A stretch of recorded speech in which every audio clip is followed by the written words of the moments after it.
โอ้ยมันหิวเค้กกันเลยไปกินดีกว่า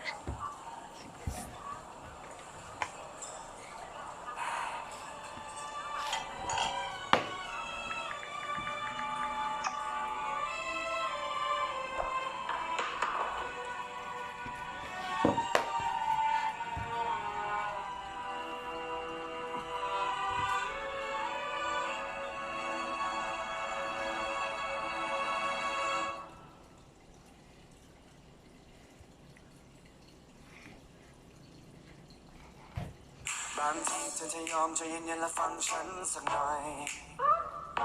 บางวันที่ไม่เจอทำให้เธอต้องเงียบเหงาบ่อยๆไม่จริงไม่เลยยังไม่เคยจะไปหาใครๆที่อย่าไปคิดอะไรก็อยากให้รู้เอาไว้ก่อนนั้นเธอจะทำอะไรเธอใจมุ่งสลาตอนนี้เธอจะทำอะไรฉันใจหายตลอดไม่ดูไม่แลและไม่แค่ใจฉันยังไงก็เธอไม่คิดอะไรแต่ฉันคิดได้ไหมก็คือมันแห้งไม่อย่างนั้นก็เด็ดขาดเศษมันลบก็ลายรู้อย่าคิดมากอยากสื่อสารไม่ต้องพึ่งนกพิราบแค่คิดถึงจำแค่นั้นฉันก็ทราบจะไปอยู่ตรงหน้าจะไปหาแน่ๆเธอจะอยู่ที่ไหนจะเปิดไซเรนไปหาเธอแน่แค่คิดถึงฉันเอาไว้ไม่ได้อยากถามแต่แค่อยากรู้ว่าเธอยังรักฉันไหมอยู่ใกล้แค่นี้แต่เหมือนเธอนั้นนานไกลแสนไกลใจเธอวันนี้ไปเป็นของใครหาไม่เจออยากอธิษฐานให้ปาฏิหาริย์วันนั้นกลับมาได้ไหมมีเธอมีฉันไม่ว่าเรานั้นจะอยู่ที่ใดแค่หลับตาลงลืมตาเมื่อไรก็มีเธอช่วยดูดูแล แลกัน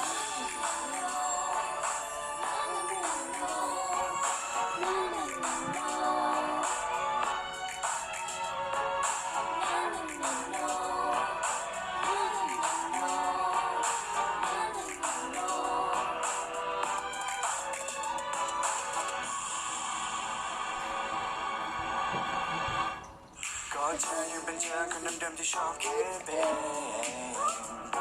และเธอยังเป็นเธอคนเดิมๆคนที่ง้อไม่เก่ง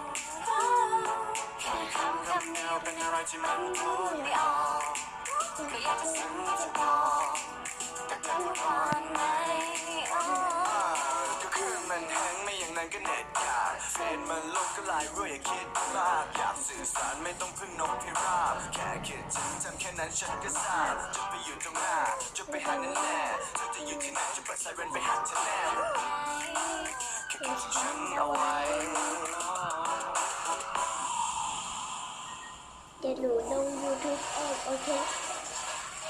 แต่พ่อบอกว่าต้องกดตรงไหนอะ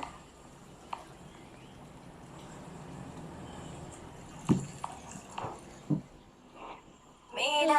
อยากถามแต่แค่อยากรู้ว่าเธอยังรักฉันไหม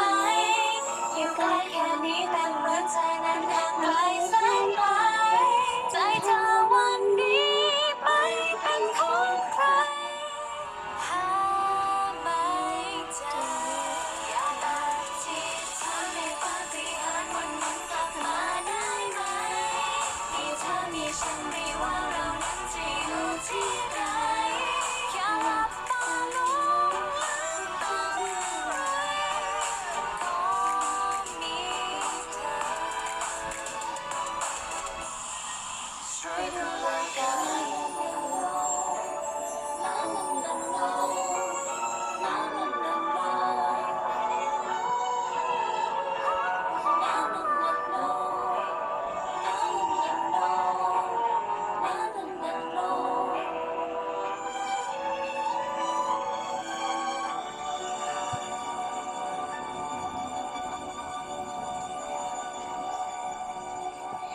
ถ้าเพื่อนๆชอบท่าเต้นท่าท่าไหนโอ้ย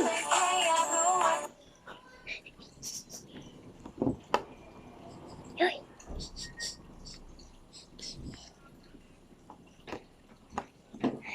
อย่าลืมคอมเมนต์ด้านล่าง